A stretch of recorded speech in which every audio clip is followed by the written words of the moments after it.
Hola a todos y a todas, bienvenidos nuevamente al Rincón de Atso, lugar de podcast y video podcasting del Grupo Sociedad y Estado, asociado al Grupo de Estudios Latinoamericanos, participantes en el Centro de Estudios Históricos, CEIS, y en el Instituto INUS, Instituto de Humanidades y Ciencias Sociales de doble dependencia, del CONICET y nuestra Universidad Nacional de Mar del Plata.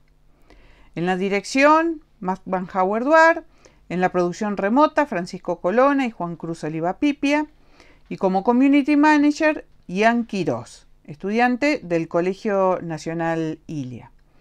Y Florencia Benítez, encargada de la edición y de la postproducción.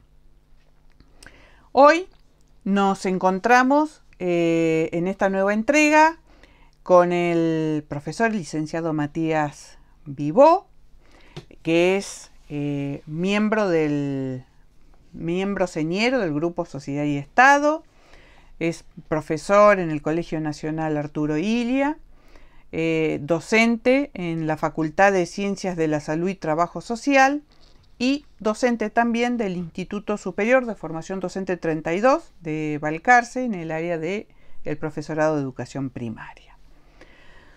Hechas las presentaciones del caso, hoy de alguna manera vamos a iniciar una nueva entrega que de algún modo tiene una relación, una vinculación con nuestro podcast anterior que hicimos con Daniel Virgili y con Laura Cabreja, los otros miembros del grupo, hablando un poco de las trayectorias y estrategias de los pulperos que desempeñaban su actividad en la Buenos Aires colonial, ¿no? Específicamente sobre la segunda mitad del siglo XVIII y principios del XIX. Y hoy vamos a continuar por esa senda haciendo un viaje intermedio. ¿Por qué? Porque vamos a ver de alguna manera la continuación de esas estrategias, de esas prácticas, pero para el área de frontera, que es otro de los trabajos que hemos abordado en su momento bajo la dirección de nuestro maestro, de Carlos Mayo, que era el texto de Vivir en la Frontera. Y ahí de alguna manera lo que se nos abrió es un mundo polisémico, muy variado, muy lejos de ciertas explicaciones folclóricas, si las queremos, por momentos reduccionistas, y como decíamos en la presentación y cuando charlábamos con Daniel y con Laura, esa idea que nos dejó plasmada un poco la historiografía de fines del siglo XIX, que de alguna manera tiñó como espejo retrovisor lo que sucedía un siglo atrás, o sea, en el siglo XVIII. Los fines del XIX no es lo mismo que los fines del siglo XVIII.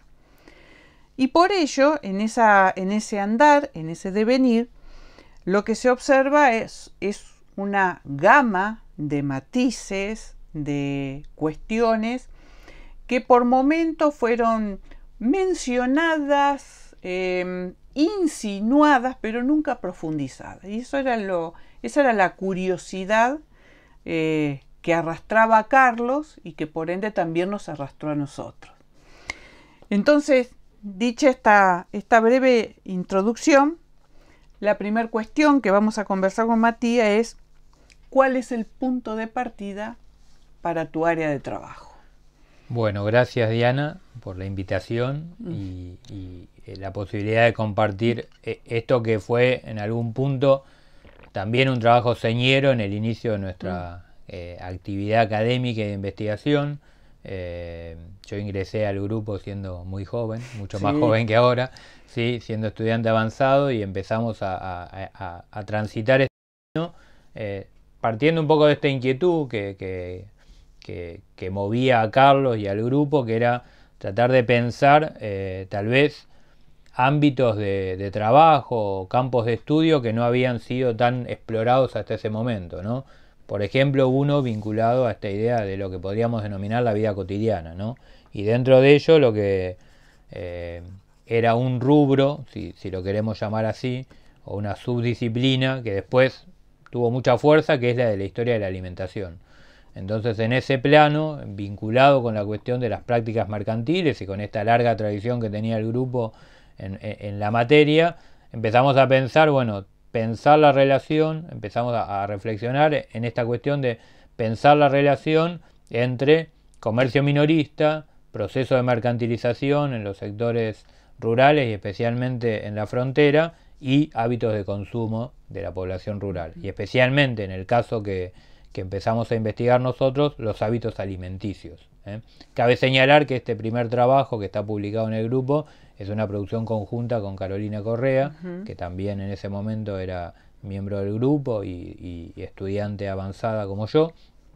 Y como decía, fue como la primer posta en este camino que después continuamos de seguir profundizando no solamente en los hábitos de consumo, sino en esta otra beta que es, tratar de explicar por qué esto que ya me estoy adelantando a las conclusiones que podemos dar cuenta, que es esta diversidad y esta complejización y esta sofisticación en algún punto de los hábitos de consumo de los pobladores rurales y especialmente de los pobladores de frontera, era posible. ¿Por qué era posible y qué papel jugaban allí los mecanismos de comercialización?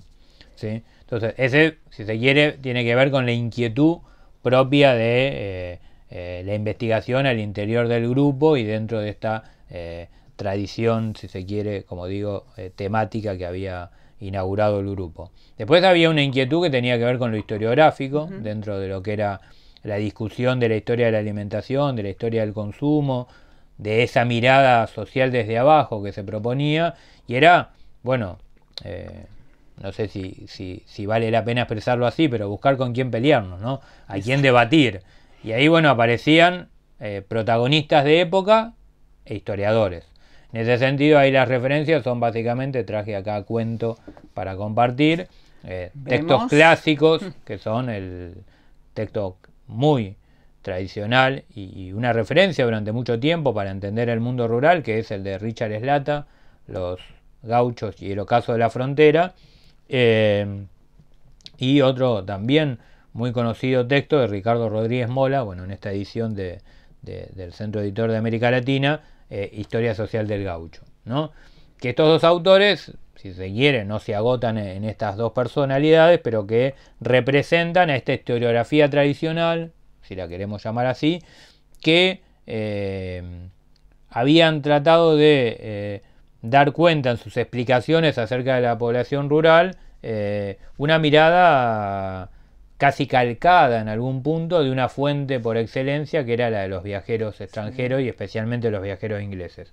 Y entonces lo que planteaba esta historiografía tradicional era una visión bastante, como decías vos, simplista, reduccionista, acerca de los pobladores rurales, que en algún punto trasladaba también construcciones ideológicas que no solamente planteaban estos viajeros extranjeros, sino también las propias élites dirigentes acerca de los sectores populares, que simplificaban mucho esta cuestión, que en algunos de los apartados del capítulo, jugando con esta cuestión, hablando de la dieta, decíamos, la dieta era más que asado y mate, ¿no? Porque de alguna manera era la simplificación que se planteaba respecto a no solamente los hábitos de consumo, qué es lo que consumían, sino cuáles eran los productos a los que podían acceder estos habitantes rurales.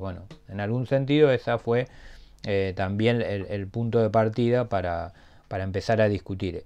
Romper estas generalizaciones que desde diversos sentidos hacían los viajeros, especialmente, insisto, los viajeros ingleses, ¿sí? Acá también traje o tengo a mano, ¿sí? Dos referentes clásicos que son Alexander Gillespie para la primera mitad, para las primeras décadas del siglo XIX, un protagonista además de las invasiones del proceso popularmente conocido como las invasiones inglesas, y un personaje como William McCann, ¿sí? Que además tiene mucha relevancia porque es una figura que tiene contacto con Rosas, que tiene vinculación con figuras emblemáticas de la época del rosismo en materia de viajeros extranjeros, como el propio Charles Darwin.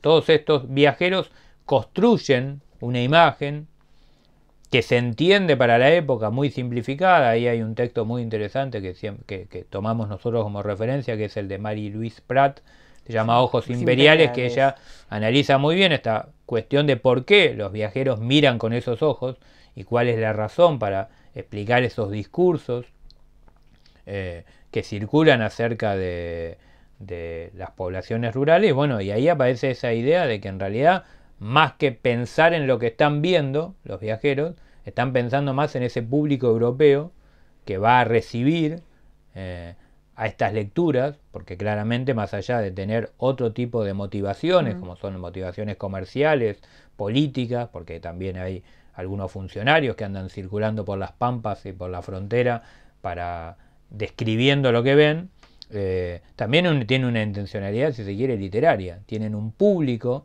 ¿sí?, en Europa que consume este tipo de literatura y que está muy preocupado o muy interesada y muy ansiosa de escuchar novedades acerca de otras partes del mundo y una mirada, por supuesto, sobre lo exótico. No, aparte, América siempre generó, América y después con la expansión europea sobre África, Asia, pero América desde los inicios suscitó esa especie de hambre simbólico por lecturas exóticas, descripciones exóticas, animales, conductas, comportamientos. Entonces ahí perfectamente, si bien hay todo un derrotero de una literatura específicamente hay algo de fines del 18 sobre una lectura más científica, ¿no?, con la ilustración, se vuelve a reiterar otra vez un proceso similar en el 19 con esta cuestión del positivismo. O sea, hay descripciones cientificistas, pero también las hay las literarias. Entonces parecen dos esferas muy interesantes que cuando uno las lee dice, bueno, evidentemente hay una síntesis que hay que generarla. En realidad lo que se observa en la mayoría de los relatos de viajeros, o por lo menos Prat lo plantea así y uno lo puede observar, es esta tensión entre una mirada o una lógica más utilitarista, ¿sí?, que se traduce bien en esta cuestión del diario del diario de viaje, perdón, esta necesidad de dar cuenta de todo lo que está vivenciando día por día, a veces en algunos diarios de viajeros, y esta cuestión de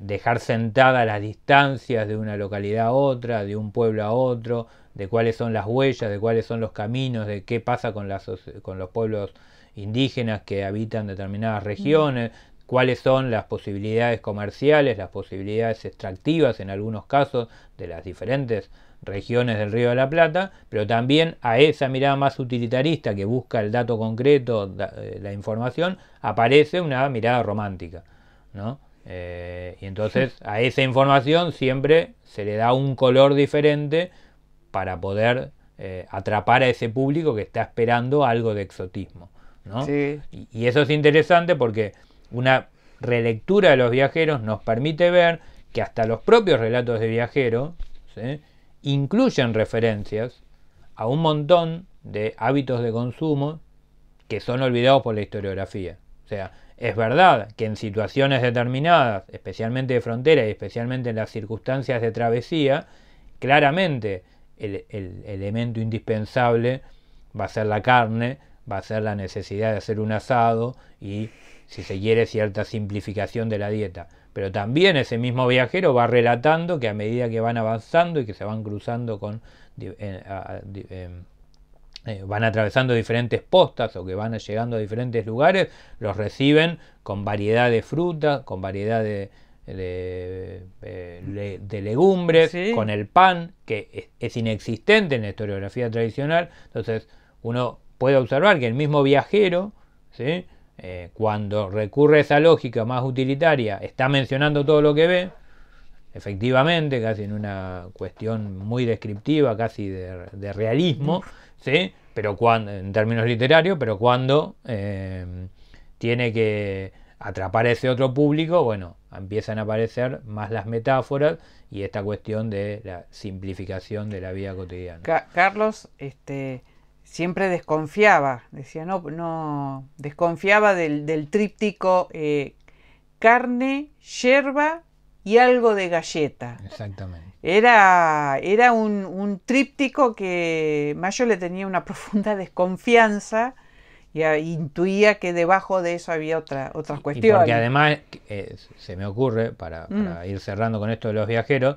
es que en esta lógica romántica, o en esta lógica vinculada con esta cuestión de lo exótico, lo que se tiene que presentar también es cierto espíritu de aventura. Entonces, dar cuenta de que ese viajero, en algún punto, de la misma manera que está descubriendo nuevos mundos, la está pasando en algún punto, está pasando cierta precariedad, cierta fragilidad. Entonces, sobre lo que insisten no es cuando los reciben con un buen asado regado de diversidad de bebidas y de diversidad de platos típicos y con una diversidad de productos regionales que llama la atención cuando uno los lee en los mismos relatos viajeros, sino que lo que van a relatar es los obstáculos que enfrentan, la situación de pasar hambre, la situación de pasar frío, la situación de tener que despertarse en medio de una posta porque se metió una gallina adentro de la posta, o que los mosquitos no lo dejan dormir. Esa necesidad de también construir el relato alrededor de la noción de aventura, que es, si uno presenta, tampoco digamos que la frontera era un mar de comodidades, pero si presenta una realidad distante a lo que espera el público o lector, bueno, estaríamos en problemas. Estamos en problemas.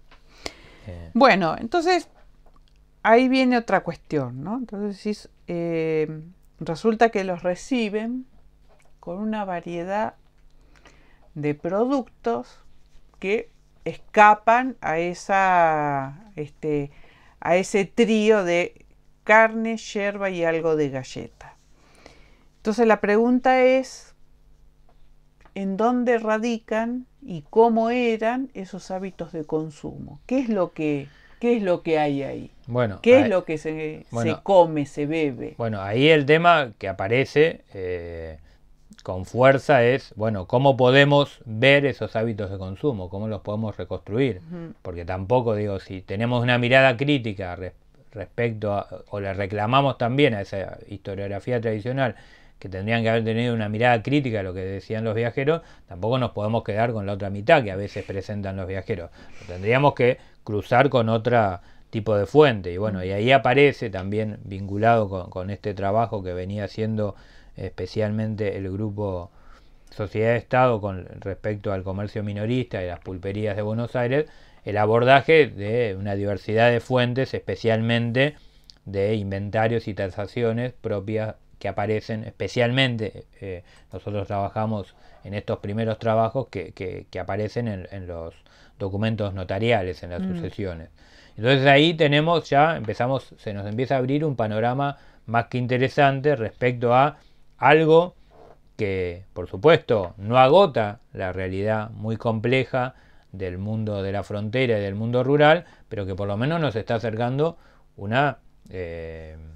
mundo comercial mucho más complejo y que podría explicar entonces esos hábitos de consumo mucho más sofisticados o por lo menos mucho más diversos de lo que se suponía.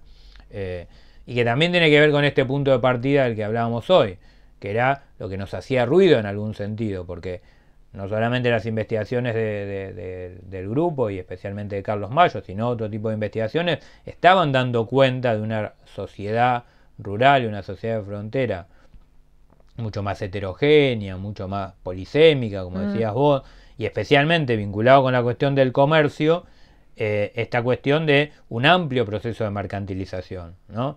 No solamente en los pagos de antigua colonización, sino también en los pagos de frontera. Entonces, uno lo que suponía es, ¿y entonces por qué pensar que esas prácticas urbanas no se están corriendo, no se están extendiendo al ámbito rural y al ámbito de frontera? ¿Y por qué, si ese proceso se está dando, eso no se traduce en las prácticas de consumo y en los hábitos alimenticios? ¿Cómo puede ser entonces que tenemos, o que podamos empezar a observar que los comercios rurales en diferentes momentos empiezan a tener características bastante similares? En tal caso eso lo podremos profundizar en otro momento, haciendo un contrapunto con los especialistas de pulperías urbanas, pero digo, tienen muchas semejanzas con lo que son las experiencias mercantiles de Buenos Aires, y eso no se traduce. Entonces tenemos pulperías que suponemos que están comercializando diversidad de productos, y eso no se traduce en los hábitos de consumo, porque los hábitos, por lo que nos cuenta la historiografía tradicional, los habitantes siguen comiendo asado, galleta, un poco de galleta y yerba. Punto.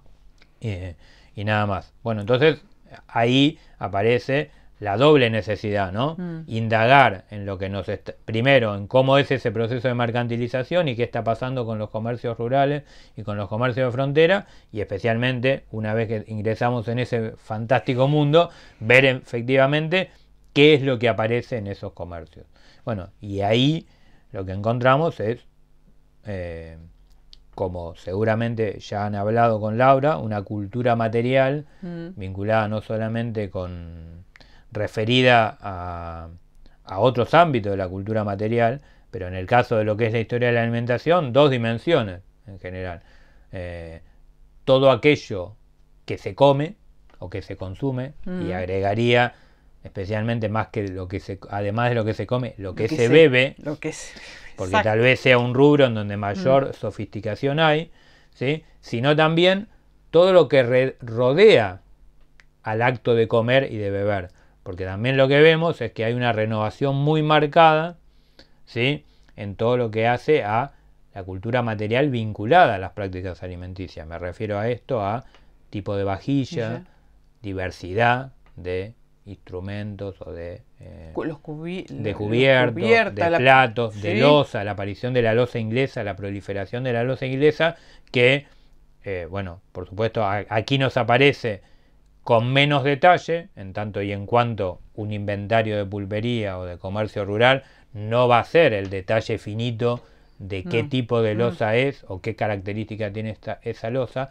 pero en investigaciones posteriores, en donde pudimos trabajar dentro del grupo en forma interdisciplinaria con la arqueología y con la arqueología histórica, pudimos dar cuenta de la variedad que también había de loza inglesa en cuanto a los motivos, el tipo de material, la decoración, que llamaría la atención de aquellos lectores de los viajeros ingleses que solamente esperaban que la gente estuviera comiendo el asado con las manos en el aire, en medio de la nada. Bien. En platos de latón. Exactamente. Bien, entonces, bueno, básicamente lo que trabajamos es prioritariamente, tal vez en este capítulo, especialmente por el tipo de información que podíamos disponer y para el periodo en el que nos movíamos, en donde básicamente trabajábamos la primera década, ¿sí?, hasta 1860 aproximadamente, del siglo XIX, más desde la mirada de la oferta. ¿Qué es lo que estaban ofreciendo, ¿sí?, estos comerciantes minoristas, y que por lo tanto eran los ingredientes especiales de las recetas y de los menúes de los habitantes rurales y de frontera, ¿sí? Insisto con esto de las dos cuestiones, porque trabajamos especialmente pulperías de frontera, ¿sí?, pero bueno, también lo entrecruzamos con algunas referencias de algunos pagos que ya podríamos pensar que dejaban de estar en el espacio de frontera para convertirse en algunos pagos de reciente colonización y que ya empezaban a desarrollar cierta, si se quiere, forma de urbana más cercana, de mayor sofisticación, ¿sí?, y de un trazado urbano más consolidado. Bien, y entonces, para dar una mirada general respecto a esto, podemos decir que esta idea que yo estoy esbozando muy brevemente de la diversidad, lo podemos ver en tres dimensiones. Primero, que esa diversidad se acentúa mucho más en términos de la frecuencia de aparición de determinados productos en los inventarios. Aquellos productos que tal vez en las primeras décadas del siglo XIX no aparecían nunca o aparecían muy esporádicamente, a partir de 1840 aparecen con mucha mayor frecuencia y en mucha mayor cantidad. El 40 es cierto, porque una de las cosas que observaba, bueno, Carlos, Laura, que también hacía las listas, es que 1840 es una década que hace bisagra en en ciertas modalidades, ciertos formatos de consumo, las variedades. Es un antes y un después bastante interesante. Inclusive, cuestión que seguramente también da para el contrapunto con lo que pasa en Buenos Aires, eso se observa en la propia práctica mercantil y en las denominaciones de los comercios. Hasta 1840, la mayoría de los comercios aparecen en las denominaciones de tasaciones e inventarios como pulperías. Sí. ¿Sí? Y son tasaciones y tasaciones básicamente, cuando las hay, porque en muchos casos solamente está el inventario sin la tasación, sin la cotización de los bienes, bastante escuetos y bastante pobres, y tal vez muy poco detallados en cuanto a lo que se encuentra, ¿no? Y a partir de 1840 no solamente hay mayor detalle, mayor precisión, por supuesto mayor cantidad de bienes en los diferentes rubros, por supuesto también en el alimenticio y en el de la vida cotidiana, pero empiezan a aparecer nuevas denominaciones. Ya se borra un poco esa categoría de pulpería y empiezan a aparecer otras cuestiones como casa de negocio, especialmente casa de negocio. Todavía no, porque por lo general también la mirada tradicional aparece ya inmediatamente, bueno, de la pulpería saltamos al almacén de ramos generales. No, el almacén de ramos generales, como han estudiado otros especialistas, es más bien de fines del 19 y principio del 20, pero empieza casa de negocio, algunos en donde tal vez predomina más lo que aborda Laura en sus estudios, se autodenominan como tienda, ¿sí? Y algunos más sofisticados, ya no tanto en la frontera, sino en las zonas rurales cercanas a la frontera, en los pagos rurales cercanos a la frontera, ya aparecen denominaciones como confitería. Sí. ¿No? Entonces también esas modificaciones se están dando en el tipo de negocio, que tal vez podamos pensar que en cuanto, y también es algo para hablar con Daniel, pero en términos tal vez de la estructura, de la construcción, se siga pareciendo bastante a las antiguas pulperías, aunque empiece a sufrir ciertas ampliaciones o aparición de nuevos espacios al interior de la pulpería, que no debemos olvidar nunca que la pulpería de frontera y la pulpería rural, al igual que la pulpería urbana, no solamente es un lugar de abastecimiento, básicamente es un espacio de sociabilidad y de socialización. Bueno, esto es fundamental.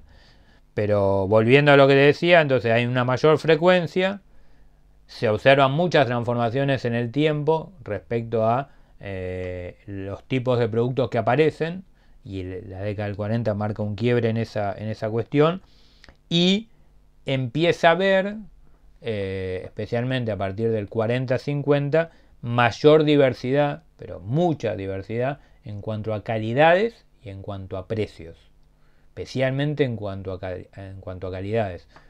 Volviendo a la mirada tradicional de la cuestión del consumo de yerba, nadie puede negar, ¿no?, en la identidad rioplatense la preeminencia de la yerba, pero en los primeros inventarios, en la primera época, uno encuentra especialmente algunas variedades de yerba, ¿sí? Especialmente la yerba parnaguá, proveniente del sur del Brasil, ¿sí? Cuando avanzamos en el tiempo, la yerba también empieza a aparecer en los inventarios con una mayor diversidad en cuanto a calidades y precios. La yerba parnaguá termina siendo una de las más baratas, pero empieza a haber yerba misionera, yerba correntina, que también esto lo podemos anudar, si se quiere, este análisis más micro de lo que está pasando en las pulperías con lo que está pasando con los intercambios regionales y las reorientaciones comerciales que se están dando al interior del espacio rioplatense luego del proceso revolucionario, y lo que han estudiado otros historiadores económicos. Pero me parece que es interesante porque vemos cómo ahí en la frontera también llegan estas diversas variedades de puntos muy lejanos, ¿sí? Y en algún punto también nos muestra cómo entonces esas pautas de consumo empiezan a regirse también por otros criterios, que son los del poder adquisitivo, ¿sí? No porque todos, hay una diversidad, claro, sin no ir más todos lejos, eran... inclusive en otros tipos de productos, como son la harina, como son el arroz, y ni que hablar en el caso de las bebidas. en donde tal vez se observa con mayor claridad esta cuestión. Después amerita... inclusive, ya para cerrar esta cuestión, en 1970, ¿sí? A partir de 1960, 1970, encontramos en algunos comercios minoristas, para ponerle... en 1860. Denominación de actual, delicatessen, digo, exquisiteces que uno no podría pensar que existen en medio de la frontera bonaerense del siglo XIX, como ostras, por ejemplo, ostras, hongos, sardinas. Empiezan a aparecer los enlatados. Y por supuesto, si se quiere, el centro de la escena lo empiezan a ocupar, ¿sí?, las bebidas importadas, ¿sí? El rubro de las bebidas es el rubro en donde donde se observa desde el principio la mayor diversidad en la oferta, pero donde a partir de 1850 se observa una mayor transformación, porque si siempre tuvimos una muy variada oferta de especialmente vinos y ginebras y cañas y aguardientes provenientes la mayoría de el interior del país, lo que en la época colonial denominaríamos efectos de productos de la tierra, ¿sí? Y en donde en la época colonial empezaban a introducirse los efectos de Castilla, que también estaban allí, porque eran, por ejemplo, dentro de las bebidas, la ginebra holandesa, ¿sí? Después, si tenés a mano la lista, el vino de Burdeos, el famoso vino Carlón, que se suele plantear como un vino de la tierra, pero que en sus orígenes en realidad es un vino catalán, que de allí viene su denominación y que después empieza a producirse localmente, y que la mayoría de los inventarios muestran o reflejan la circulación de este vino Carlón, que es más bien un vino de la tierra en algunos casos. Bueno, eso se transforma totalmente en 1840 con la aparición de sidra, de champagne, de variedad de licores, ¿sí?, de kirsch. El kirsch es una finura. O sea, aparecen los licores de cereza, y si queremos llamar la atención sobre un aspecto, hay que tener en cuenta que en 1864 se da lo que Fernando Rossi denomina la primera campaña publicitaria de la historia argentina, que es la vieja y querida, famosa y todavía actual, Esperidina, ¿sí?, producto de la compañía Bagley, en donde en Buenos Aires se genera una campaña publicitaria que desconcierta un poco al público de Buenos Aires, diciendo se viene la esperidina, nadie sabía que era la esperidina, y se empieza a comercializar este licor de naranjas amargas, ¿sí?, que fue un suceso en Buenos Aires, pero lo llamativo es que para la propia década del 60 y del 70 la esperidina estaba en la frontera, está poblando los estantes de la frontera, ¿sí? Y entonces ahí aparece otro elemento sumado a la cuestión de la diversidad, de la variedad, de la cierta sofisticación y de la aparición de calidades y diversos precios para cada producto, que es la aparición de la marca. Claro. Empiezan a aparecer ya en los propios registros la marca, ¿sí? Cosa que antes solamente la referencia era la procedencia de origen, ¿sí? Que en tal caso ahora revisamos algunos de los listados para leer algunos de ellos, ¿sí? Que está presente, ¿no? Hablaba siempre de documentos y de inventarios. Bueno, hacemos referencia a esto, ¿no? Sí. Este es un claro ejemplo. En este caso tenemos, bueno, la referencia del archivo, Pedro Martín Castells. Y fíjense cómo aparece inventario de tienda y pulpería, pero además tenía panadería y jabonería. Este tiene una riqueza, este documento, porque lo que nos permite, no solamente en el caso nuestro, es el abordaje de lo que se comercializa, sino también en este caso este documento, esta sucesión, incluía la cuenta de los fiados, ¿sí? En algunos casos, en este caso en menor medida, la cuenta de fiados nos permite conocer el consumo cotidiano, qué es lo que está comprando día por día determinada familia. Exacto. Y también ese tipo de documento, que es un poco más escaso, menos abundante o más difícil de encontrar, como contaba Laura en su experiencia de archivo en la charla anterior, ese tipo de documento, bueno, ya nos está mostrando la otra mirada, no solamente la mirada de la oferta, sino la mirada de la demanda, que es lo que está consumiendo el poblador fronterizo, el poblador rural o el poblador del fortín, porque muchas de estas pulperías están en los fortines de frontera, en el día a día.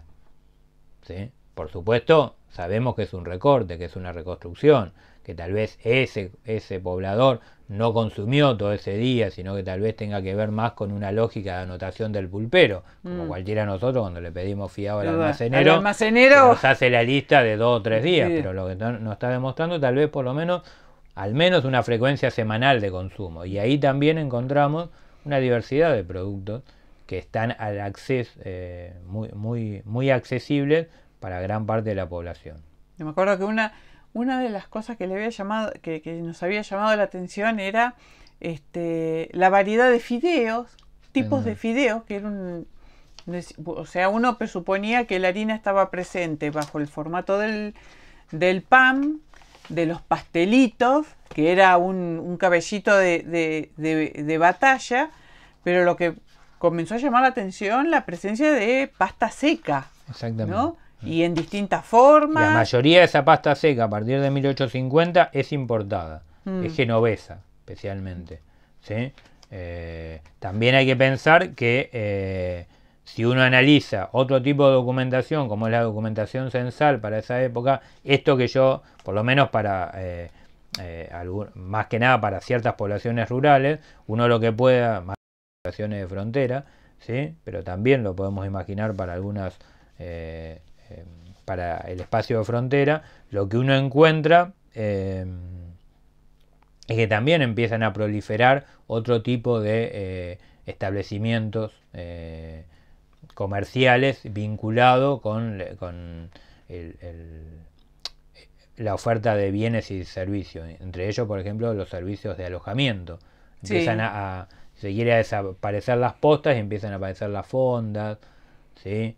Que en los lugares de alojamiento, especialmente eso se da con algo que no aparece en esta investigación, pero sí empezamos a pensar más adelante, que es el impacto que tiene en todas estas prácticas mercantiles y en la ampliación también de la oferta y también de la demanda, que es el impacto del ferrocarril, ¿no? Totalmente. Al calor del establecimiento de muchas estaciones ferroviarias y de los núcleos poblacionales que aparecen alrededor de ellas, empiezan a aparecer, bueno, otro tipo de negocios que empiezan como, si se quiere, si queremos utilizar la expresión, a especializarse. Entonces, todo aquello que tal vez encontrábamos en la primera mitad en una pulpería o en una casa de negocio, empieza ahora a especializarse, ¿no? Y empezar a dividirse en rubros muy específicos, como lo que decía, la confitería, la panadería, la tienda. De hecho, me acuerdo que Daniel, que estudiaba un poco vamos a decir, la infraestructura edilicia que iba teniendo, lo que se iba observando con el correr del tiempo era que la pulpería o el abasto, la tienda, en un principio tenía horarios, o sea, las mujeres con los niños o las criadas podían ir entre tal hora y tal hora. Por supuesto sabemos que a medida que nos vamos acercando al atardecer,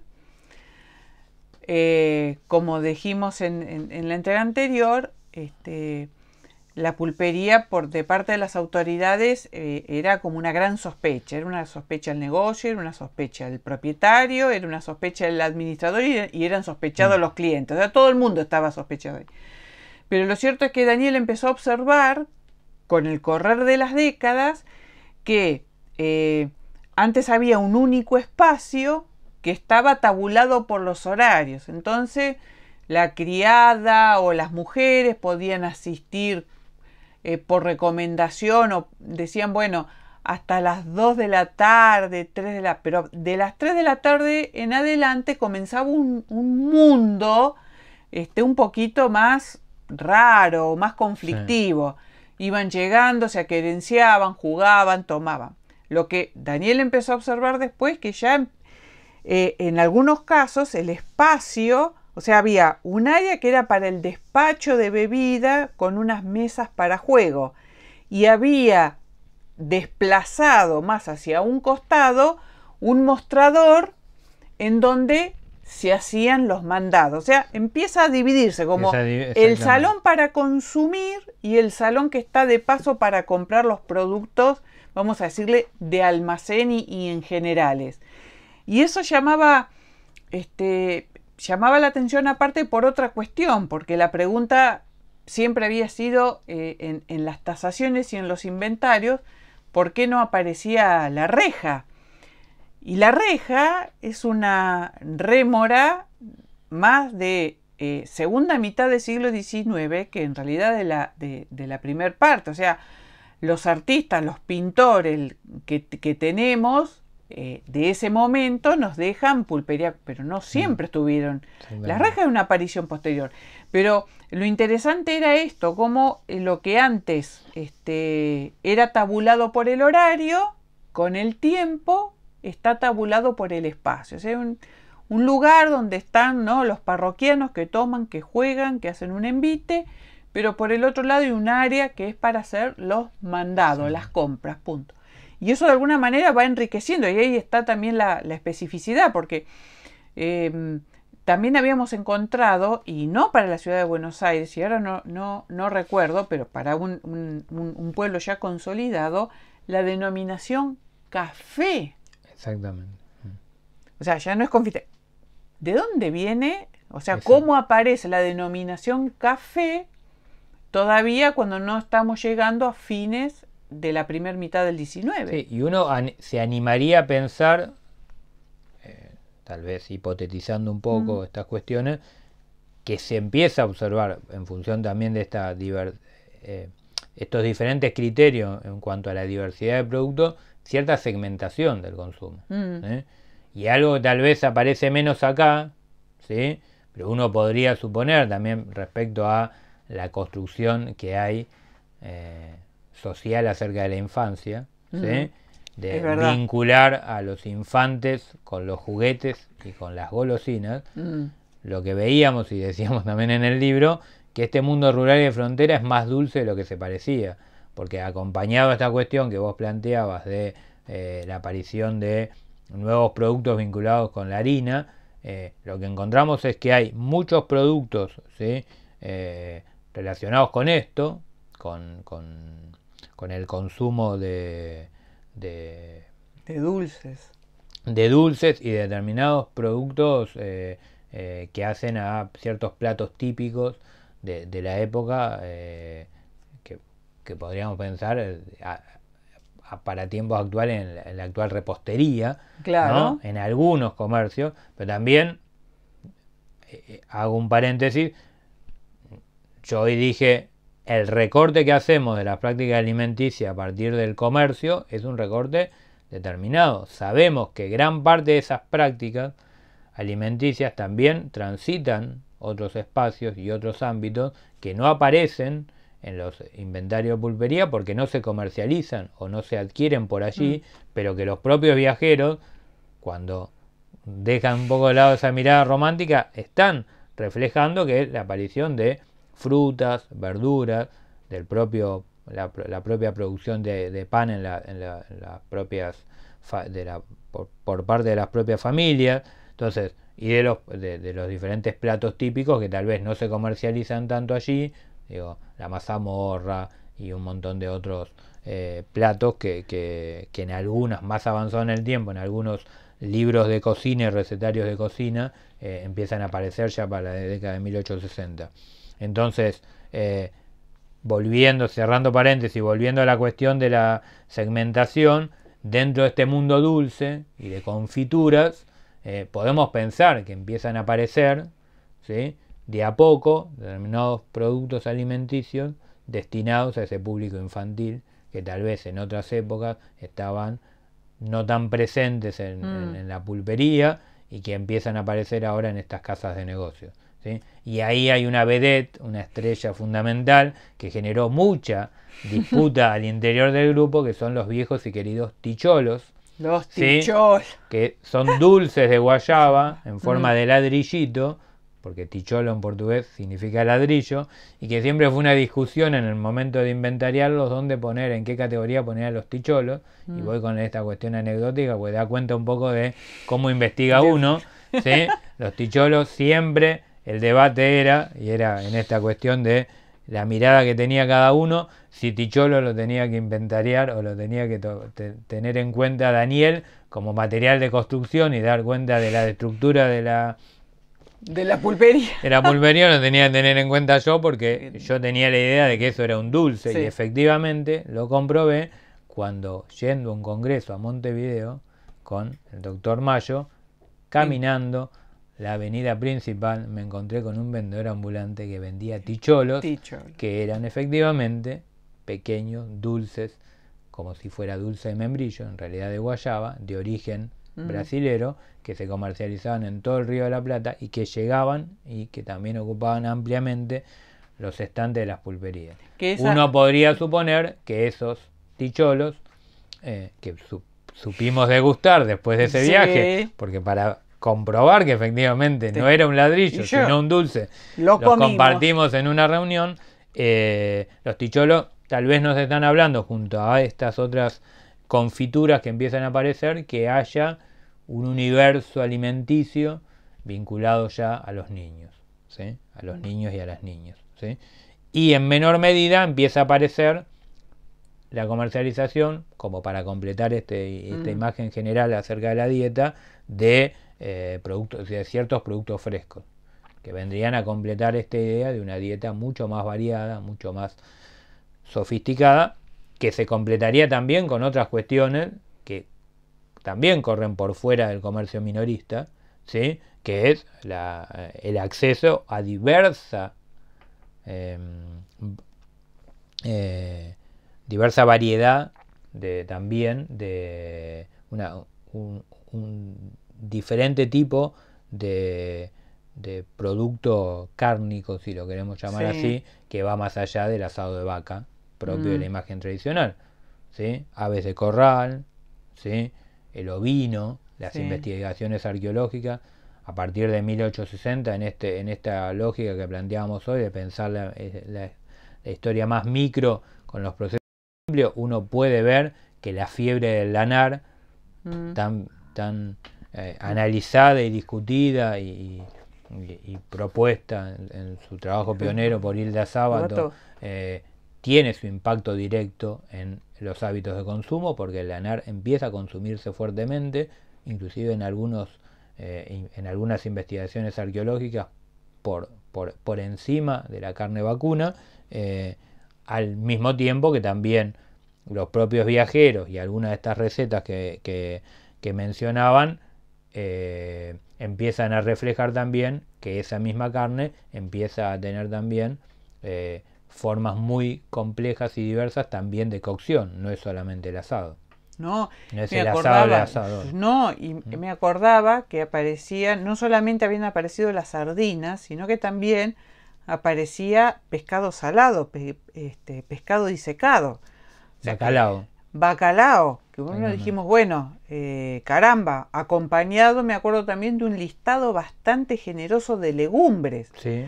O sea que no empieza a diferir o no la vemos tan distinta a lo que podría ser nuestro, salvando, con todos los resguardos que siempre en historia implica la comparación, como decía Bloch, pero es cierto que muchos de los inventarios, y después si vemos alguna lista y vamos leyendo salteado, no difiere en su variedad de la lista que podríamos hacer hoy de algún... Es más, por momentos podría sorprendernos y podrían llegar a tener cosas que hoy un almacén propio de barrio no tiene.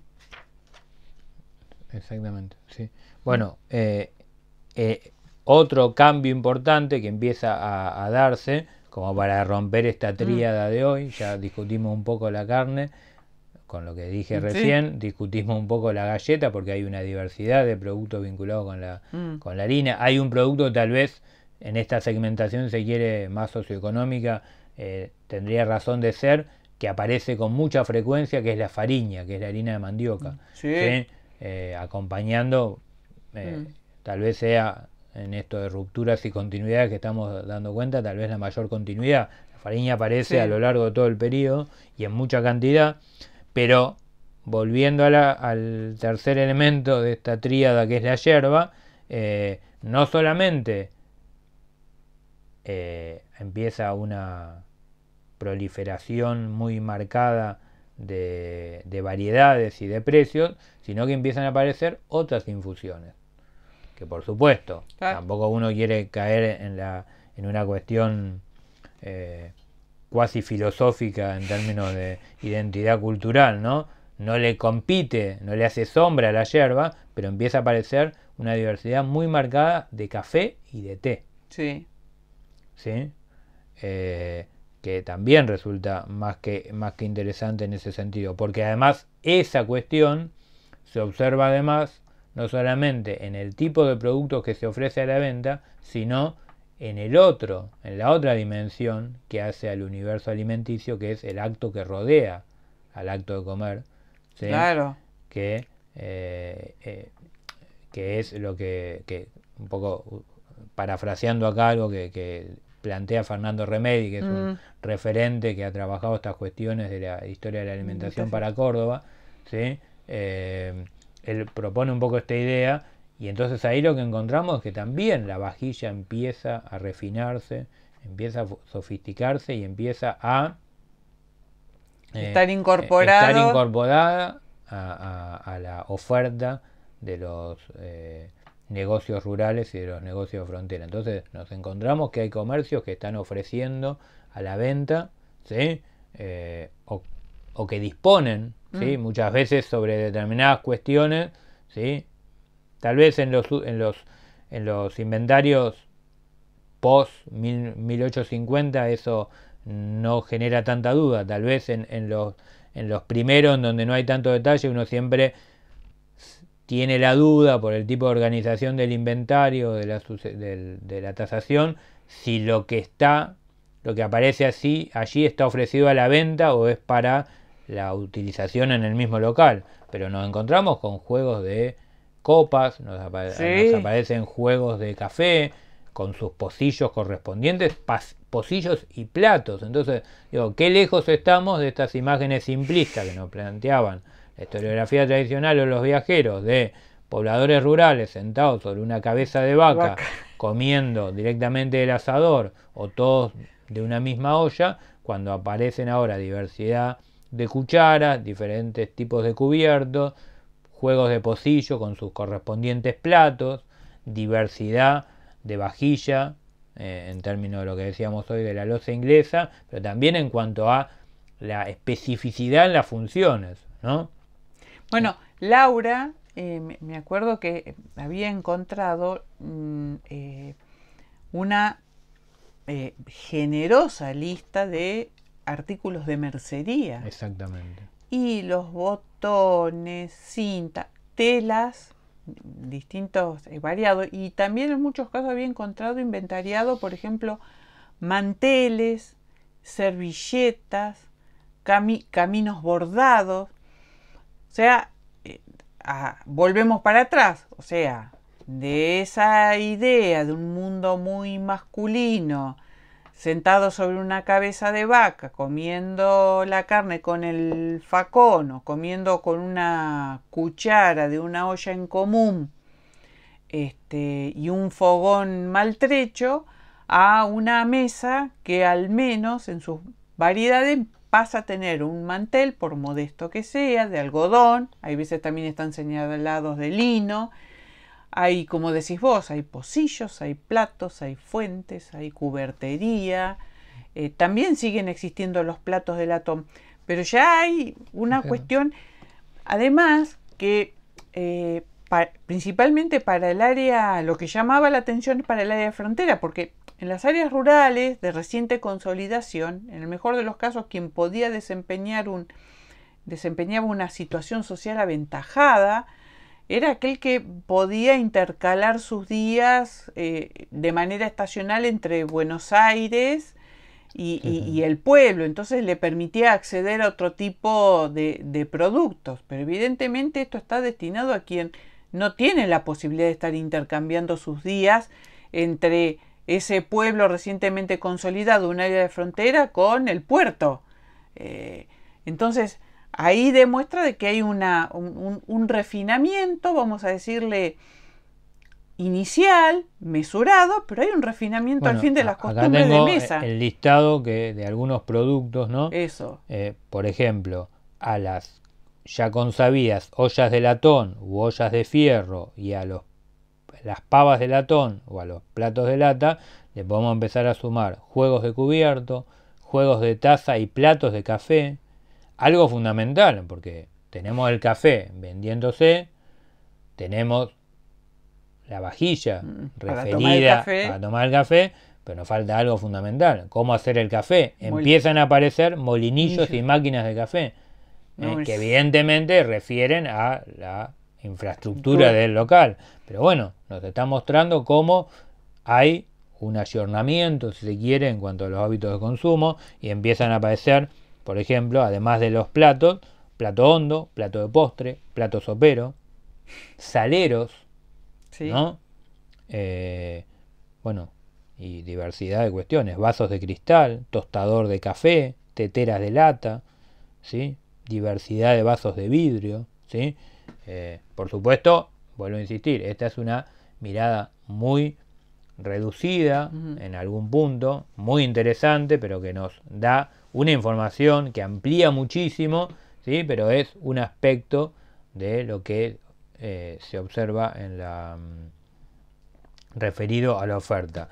Como decía, respecto a los productos, otro tipo de fuentes nos amplían un poco respecto a qué es lo que se está comprando, y los trabajos posteriores, que inclusive en este libro también como parte de esta publicación aparece las investigaciones de Fernando Brites, demostraron también ya directamente desde la demanda, porque las investigaciones arqueológicas en determinadas estancias nos están demostrando también esta variedad, esta sofisticación en los hábitos de consumo, especialmente vinculado en términos de lo que es la cultura material. Bien. Y en el caso de alguna de las listas de alimentos... Listas de alimentos tenemos, por ejemplo, en algo que te decía que llamaba la atención, bueno, en esta idea del mundo dulce, ¿sí? De los niños. Tal vez al principio podíamos encontrar básicamente azúcar sin referenciar y azúcar blanca, ¿sí? Y después empieza a ver azúcar refinada, azúcar de La Habana, azúcar de remolacha, aparece en algún inventario por 1860, azúcar rubia, azúcar terciada, ¿sí? Que sería la de más baja denominación, ¿sí? Lo mismo pasa con los condimentos, decías vos, o con las especias, el ají en rama, las otro tipo de productos que aparecen allí, algunas legumbres, las almendras, el anís en grano. O sea, si dije hoy que la pampa era bastante más dulce de lo que se creía, podríamos decir que la pampa también era más condimentada de lo que se creía, porque tenemos por allí mostaza, tenemos orejones dentro de la variedad, y ahí también cuando hablamos de orejones, cuando empiezan a aparecer las pasas de uva, ¿sí? También vemos cómo tanto el consumo de los pobladores fronterizos y rurales como estos comercios articulan estos circuitos mercantiles que tienen que ver no solamente con el espacio rioplatense o el espacio posteriormente del espacio nacional de las diferentes provincias, sino también del exterior, ¿no? Los rubros provenientes de la importación, que se nota con mayor fuerza en algunas bebidas, ¿sí? con ciertas cuestiones, porque por ejemplo tenemos en el caso de vino, el vino blanco sin procedencia, el vino Carlón, que nunca podemos saber si es el importado o el producido localmente, el vino de Burdeos, el vino de Málaga, el vino dulce, el vino francés, el vino Jerez, el vino seco, también esta cuestión, ¿no? Que tiene que ver con, bueno, frente a qué vino estamos, ¿sí? Porque tal vez no tenga que ver con una cuestión de variedad, sino de cómo es catalogado. Tal vez ese vino francés es el mismo vino de Burdeos, que está denominado de otra manera, o el vino seco es alguna otra referencia, pero lo cierto es que al paladar de los que están tasando, evidentemente tienen cierta referencia de cómo tasarlo, ¿sí? Y bueno, en cuanto a las bebidas, tenemos algo típico del principio de siglo, de las primeras décadas, que son el aguardiente del país, el aguardiente de anís, el aguardiente rebajado, el aguardiente fuerte, el ajenjo está muy presente, ¿sí? Y después, bueno, y empiezan a agregarse diferentes tipos de cervezas. Cerveza inglesa. No, eso de la cerveza. La cerveza es interesante porque la cerveza, al igual que la ginebra, sufre este proceso de venir a reemplazar en algunos casos desde otros destinos a bebidas locales como el aguardiente y la caña, pero después se empieza a producir localmente, porque recordemos que para la década de 1850-1860 empiezan a aparecer las primeras cervecerías en Buenos Aires, que empiezan a... No hemos podido identificar, como sí sucede con otros productos, las denominaciones de marca, en el caso de la cerveza, ¿sí? Pero ya sabemos que Bieker empieza a producir su cerveza ya para estas décadas. ¿Sí? Pero sí lo vemos en la ginebra, en donde empieza a aparecer la ginebra llave, por ejemplo. Entonces empiezan a aparecer algunas de las marcas que, bueno, en otros estudios que exceden a esto, como plantea Fernando Rocchi, es interesante porque también tiene que ver con esta cuestión del papel del comerciante, como también la marca, ¿sí? Viene a reemplazar un poco la intermediación del comerciante. No lo vemos todavía acá, pero sí muy tímidamente empiezan a aparecer algunas marcas. Ya no es lo que te ofrece, la pulpería, no es tanto lo que te ofrece o lo que te quiere convencer o persuadir el comerciante respecto a qué es lo que te conviene comprar, sino lo que directamente el productor, a través de la publicidad de la marca, te quiere imponer. El consumidor dice, quiero tal marca. Bien. Es un tema menor. Pero bueno, yo me acuerdo yo me acuerdo que de las bebidas, cuando apareció en el inventario el Kirsch, fue como dijimos, el Kirsch, ya... diferentes tipos de licores. Después aparecen el Oporto, la sidra, ¿sí? Y especialmente esto que tal vez podríamos pensar, la naranjada. Bueno, la naranjada también sería parte de ese público infantil, ¿no? Bueno, lo podemos imaginar, ¿sí? Y bueno, también estábamos mencionando la diversidad de productos en materia de especias, las conservas españolas, el dulce de membrillo, ¿sí? Los fideos de Cádiz, los fideos de Génova, bueno, una multiplicidad de productos que llaman la atención en términos de lo que uno podría suponer, ¿sí? La lista era infinita. Yo me acuerdo que a medida que se iba agregando y parecía que no terminaba nunca. Y se siguió ampliando a medida que nosotros fuimos realizando la investigación. Yo me quedé solamente con algunos datos que están presentes en el libro. Respecto de estas variedades, de las tasaciones, de los inventarios, pero acá surge una cuestión que vos la mencionaste recién, ¿no? ¿Cómo se articula o cómo más o menos era el mecanismo de aprovisionamiento de dónde se aprovisionaban o cómo generaban vínculos estos negocios de frontera, porque evidentemente toda esta lista generosa de productos evidentemente no podían surgir en la búsqueda automática del comerciante que estaba en el área de frontera, sino evidentemente tenía que tener un enlace que le fuera suministrando a él estas cuestiones, estas actualizaciones de consumo. Bueno, ahí lo que nosotros vimos en esta primera investigación lo empezábamos a sospechar, ¿sí? Y después lo empezamos a trabajar en mayor profundidad. Bueno, tiene que ver con esto del juego, no por una mirada liberal, sino por una cuestión del juego de la oferta y la demanda. ¿Qué papel juega cada una de ellas en este proceso de sofisticación, si se quiere? Hay un elemento que así, de 1860 en adelante lo podemos encontrar con mayor presencia, y es que habría que cruzarlo más fuertemente con la cuestión demográfica, que es la cuestión del peso de la inmigración, ¿sí?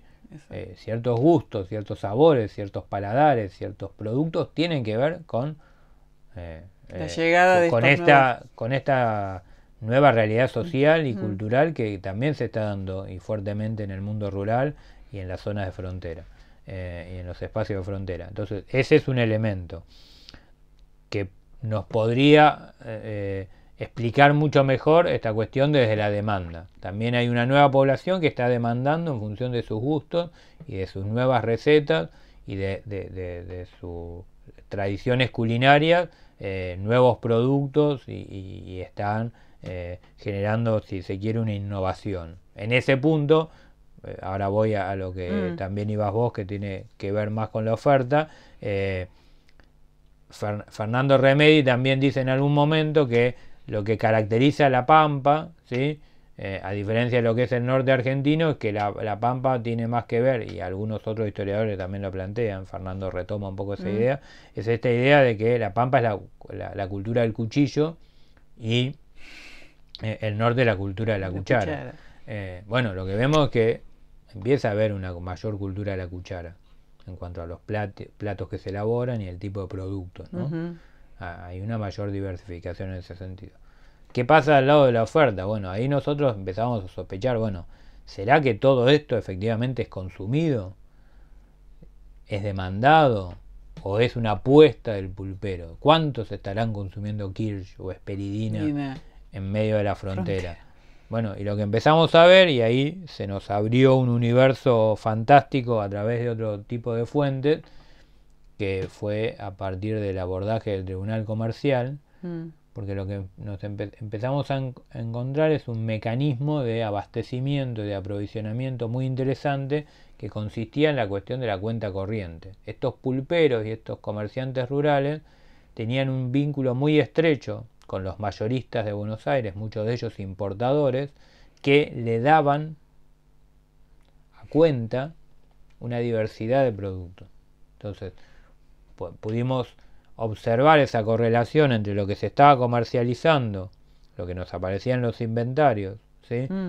Y lo que se estaba ofreciendo en los comercios porteños y lo que estaban ofreciendo los proveedores mayoristas, especialmente a partir del Tribunal Comercial, cuando aparecían pleitos judiciales en donde el proveedor mayorista le empezaba a reclamar a los pulperos que hacía un año, 2 meses, 3 meses, 4 años, 5 años que se había llevado, ¿sí? Una expresión muy de época es por efectos que llevó de mi almacén. ¿Sí? Y por efectos que llevó de mi almacén es que estos pulperos tenían la posibilidad, ¿sí? Algunos la capacidad, a través de algo que es fundamental en toda actividad comercial, y ni que hablar en estas épocas, que es la confianza. ¿Sí? Y la fidelización del cliente a través del crédito. Bueno, esa herramienta que es fundamental entre el pulpero y su cliente, también lo es entre el proveedor mayorista y el pulpero o el comerciante minorista rural, el minorista. Pero a veces esa confianza se rompe y termina en un juicio. Y en ese juicio, ¿qué es lo que aparece? Aparecen qué es lo que se están llevando estos comerciantes rurales a sus pagos más alejados, y estamos encontrando que tal vez este mecanismo crediticio o este acceso a ciertas fuentes de crédito o de cuenta corriente les permite a los pulperos disponer de una amplia gama de productos que tal vez no está demandando tanto, ¿sí? El poblador rural, o tal vez sí, pero que le permiten imponer un producto. No, el pulpero como una especie de señuelo. Un señuelo de estos nuevos productos que están llegando de la incipiente producción alimenticia, que comienza a darse muy incipiente en Buenos Aires, y productos alimenticios que siguen llegando importados desde Europa especialmente. ¿sí? De países como Gran Bretaña, Bélgica, ¿sí? Holanda, España en menor medida, Italia. ¿Sí? Entonces ahí vemos que hay ciertas prácticas comerciales que después nosotros ampliamos en otros trabajos que tienen que ver la articulación entre el comercio de Buenos Aires y el comercio de la campaña y el comercio fronterizo, que permiten ampliar mucho más la oferta para tal vez y seguramente diría yo responder mejor a esas demandas de los pobladores fronterizos y rurales. La que verdad teníamos que sí. por allí alguna referencia, ¿sí? Esta es la otra mirada, ¿sí? Que decía hoy, lo acabo de encontrar, pero me parece que viene a cuento, de la mirada muy micro. Dice, 1866, compras realizadas por Carmelo González a Juan Baldovino. Y aparece lo que compró en abril, lo que compró en mayo, lo que compró en junio, en julio, en agosto, en septiembre, en octubre. Evidentemente la forma de registrar del pulpero era por mes, pero encontramos, sin diferenciar por mes para no hacer lío, pero encontramos aceite, almidón, arroz, azúcar, azúcar rubia, caña, chorizos. Algo interesante porque uno tiende a pensar, en algunos inventarios de pulpería y de comercios rurales aparecen los chorizos, aparece la fatura, que tiene que ver con la práctica cotidiana en el ámbito rural del chacinado, de realizar la charcutería o el chacinado, ¿sí? O la fatura, como se denomina popularmente. Pero bueno, es llamativo que ahí aparezca coñac, fideos, fósforos, algo fundamental también dentro del rubro alimenticio, galletas, ginebra, harina, pan, pimentón, pimienta, sal, té negro, tortas, el mundo de la confitería, vermut, vino piorato, que es un vino italiano, yerba argentina, yerba misionera, yerba ordinaria, yerba paraguaya, yerba parnaguá, y entre medio algún que otro vicio que tampoco debe faltar, como son los cigarros, el tabaco, el papel y algo de higiene personal, jabón, ¿sí? Y pabilo para iluminarse, para las velas. Bueno, esto en lo que en 2 o 3 meses lo está consumiendo una familia rural, ¿sí? Pero evidentemente, volviendo a lo que decíamos recién, estas compras semanales o mensuales que está haciendo este poblador rural son posibles porque seguramente este Juan Baldovino tuvo la oportunidad de comprarle, ¿sí? A un comerciante de Buenos Aires a crédito, en cuenta corriente, sin tener que depositar ni un peso, ¿sí? En el momento de llevarse y de cargar su carreta hacia su destino en la frontera, sin tener que pagar nada, llevarse todo este tipo de productos y ampliar mucho más. Digo, se me ocurre, sin ser así, tal vez el vermut no hubiera aparecido en este listado. Claro, porque si no... Y tal vez el vermut empieza a ampliarse y se convierte en una tradición, no solamente por que es una tradición europea muy fuerte y que se empieza a instalar en este territorio, sino básicamente porque esos productos empiezan a estar disponibles a partir de estos mecanismos comerciales en la frontera y en las pulperías rurales. Bueno, Matías, ha sido un encuentro, pero más que fructífero, para demostrar de que por momentos nosotros somos más monotemáticos en el consumo de lo que podían ser aquellos habitantes, porque creo que ninguno de nosotros puede ir al almacén de su barrio y dar con una botella de Kirsch. No, eso va a ser difícil. Pero bueno, agradecer mucho el encuentro, rememorar y traer a la lectura cuestiones que pensamos que la variedad y la globalización solamente trajeron etiquetas con distintos orígenes internacionales a nuestro consumo, sino que en el siglo XIX y en su primer parte ya engalanaban, diríamos, los estantes de nuestros queridos y siempre también ponderados pulperos. Así que les agradecemos mucho habernos acompañado en este nuevo encuentro de El Rincón de Atso, y ya saben, nos vamos a volver a encontrar en una nueva entrega, y desde ya agradecerles el acompañamiento, el seguimiento, y como saben, Si les gustó, denos un like y nos volvemos a encontrar muy pronto. Beso, cariño y vamos a seguir viéndonos. Nos vemos, gracias. No, de nada, Matías.